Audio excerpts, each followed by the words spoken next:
pengine pa kwenda. Mheshimiwa Rais, unajua Mheshimiwa Rais, unajua sababu ya niulize hilo swali ni kwa sababu ni kulingana zile kura ambazo ulipata mlimani huko Mount Kenya. Kiwango cha kura ambacho ulipata huku Mount Kenya na vile ulikuwa umezoea kuja awali, hiyo ndio inaleta hili swali lote.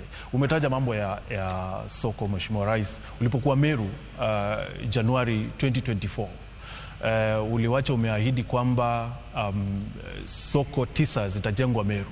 Mpaka sasa, Mheshimiwa Rais, ya maua ndio ilianza just the other day, katikati ya huu mwaka.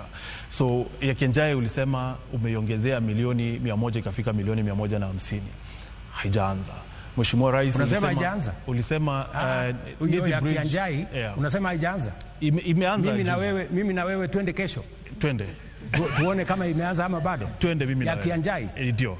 I will challenge you because nilienda Kianjai, nikaambia watu wa Kianjai, hii soko ambaye it is proposed ni ndogo. Mimi nitaenda niwaongezee pesa. Saa hizi tunajenga soko ya milioni 250 Kianjai. Na contractor yuko pale. Mimi na wewe tukienda leo, and I want to challenge any media house, waende waangalie kama inajengwa. Mheshimiwa Rais, na soko zingine 9 zinajengwa Meru. Ulisema Nithi Bridge, Mheshimiwa. As I'm talking to you. So umesema soko. Nimekueleza.